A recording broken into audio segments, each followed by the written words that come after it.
Breaking news Ukraine के Mariupol शहर से जुड़ी। दावा किया जा रहा है कि रूस ने मारियोपोल में खतरनाक केमिकल हथियार दागे हैं, जिसकी वजह से न सिर्फ यूक्रेन के सैनिक बल्कि आम लोग बुरी तरह बीमार हो गए हैं। वो सांस नहीं ले पा रहे हैं। एक दिन पहले ही ब्रिटेन के रक्षा मंत्रालय ने अपनी इंटेलिजेंस के हवाले से आशंका जताई थी कि रूस मारियोपोल पर कब्जा जमाने के लिए फास्फोरस बम जैसे केमिकल हथियार से हमला कर सकता है, जिसके बाद केमिकल हमले का दावा करती ये खबरें सामने आई हैं।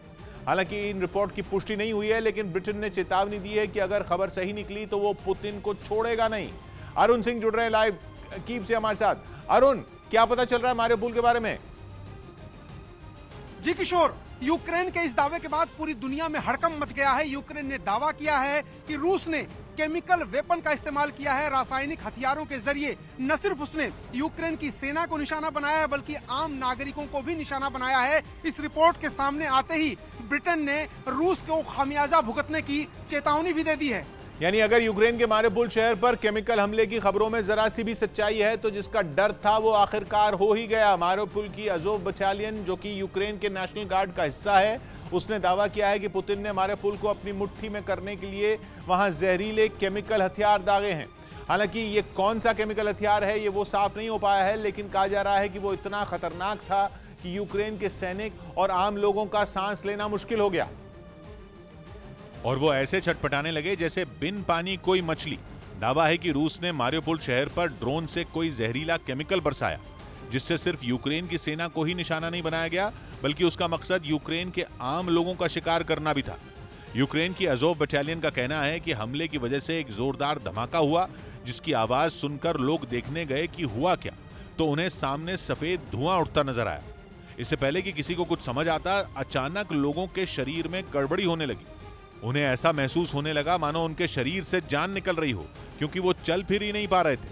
दावा है कि जिन लोगों ने रूस के केमिकल हमले के धुएं में सांस ली, उनके शरीर में जहर घुल गया। Температура сейчас вот в конце уже упадут, еще посмотрим. В ушах и давление падает, походу, или поднимается. सामने आई तस्वीरों में रूस के केमिकल हमले की जद में आई एक महिला तो बिस्तर पर किसी जिंदा लाश की तरह नजर आई।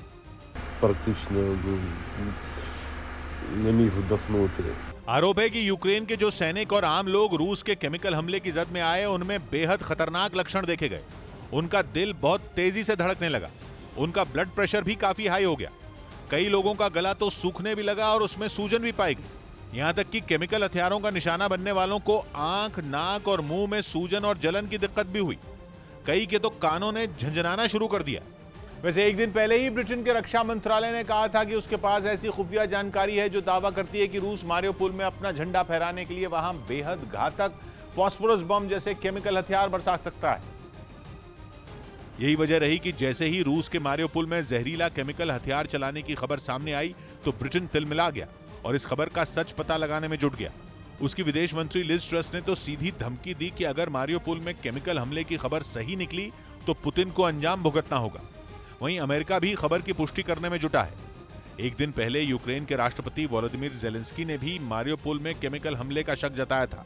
असल में रूस के मारियोपोल में केमिकल हमले की खबर को दम इसलिए भी मिल रहा है क्योंकि इस हमले से कुछ घंटे पहले ही पूर्वी यूक्रेन के डोनेस्क इलाके में यूक्रेन से लड़ रहे रूस के समर्थन वाले विद्रोहियों के एक प्रवक्ता ने केमिकल हथियारों के इस्तेमाल को जरूरी बताया था।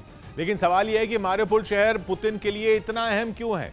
जंग की शुरुआत से ही रूस ने मारियोपोल को गोले, मिसाइलें और रॉकेट दागकर तबाह कर दिया है। मारियोपोल इतना बर्बाद हो चुका है कि वहां कब्जा करने के लिए कुछ खास बचा नहीं है, लेकिन फिर भी रूस मारियोपोल के पीछे हाथ धोकर पड़ा है। क्यों? तो इसकी वजह है मारियोपोल की खास लोकेशन। मारियोपोल दक्षिण पूर्वी यूक्रेन का शहर है, जिसके दक्षिण में है क्राइमिया और पूर्व में है डॉनबास कहलाने वाले यूक्रेन के डोनेस्क और लुहांस्क के वो इलाके जिन्हें रूस आजाद देशों की मान्यता दे चुका है। ये दोनों इलाके रूस की सीमा से लगते हैं। अब क्राइमिया पर 2014 से रूस का कब्जा है और डोनेस्क और लुहांस्क में जिन अलगाववादियों ने बीते 8 साल से यूक्रेन की सरकार से जंग छेड़ी हुई है, उन्हें भी रूस का समर्थन है। मतलब मारियोपोल एक तरफ यूक्रेन में रूस के कब्जे और दूसरी तरफ उसके प्रभाव वाले दो अहम इलाकों के बीच में फंसा है। ऐसे में अगर रूस ने मारियोपोल हथिया लिया तो पुतिन की सेना के लिए क्राइमिया से लेकर सीधे रूस तक एक लैंड कॉरिडोर बन जाएगा। रूस के मारियोपोल पर नजरें गड़ाने की दूसरी सबसे बड़ी वजह है यूक्रेन की अर्थव्यवस्था की कमर तोड़ना, क्योंकि मारियोपोल अजोव सागर के किनारे बसा है, जो कि काला सागर का हिस्सा है। इस इलाके में मारियोपोल सबसे बड़ा बंदरगाह है। और इस लिहाज से यूक्रेन के लिए बेहद अहम है। यूक्रेन का स्टील, कोयला, मक्का पश्चिम एशिया और उससे आगे मारियोपोल के रास्ते ही एक्सपोर्ट होता है। ऐसे में अगर मारियोपोल पुतिन के पंजे में फंसा तो यूक्रेन तो डूबेगा ही, रूस की चांदी हो जाएगी, क्योंकि मारियोपोल पर कब्जा करने से अजोव सागर का पूरा किनारा और काला सागर के बड़े हिस्से पर रूस का राज हो जाएगा।